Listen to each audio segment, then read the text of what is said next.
Chairman senate के election में जीत के लिए क्या हिकमत अमली अपनाएं। मुस्लिम लीग नून का मुशावरती इजलास आज होगा। लॉन्ग मार्च के इंतजामात भी बात होगी।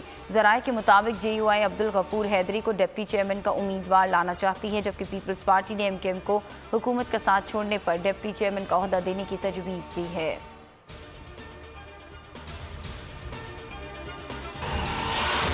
माले मुफ्त दिले बेरहम। लाहौर में डॉल्फिन फोर्स और पुलिस के लिए खरीदी गई मोटरसाइकिलें कबाड़ बन गई। मन्नावा ट्रैफिक पुलिस लाइन और नौलखा डॉल्फिन सेक्टर में खड़े खड़े मोटरसाइकिलें जंग आलूद होने लगी। किसी को मरम्मत का ख्याल ही नहीं।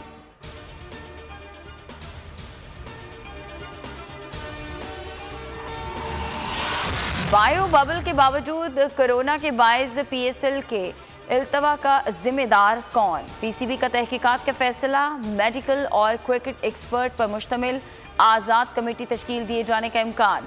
तहकीकात से पहले ही बोर्ड के medical head doctor Suhail Salim ओहदे से मुस्ताफ़ी हो गए।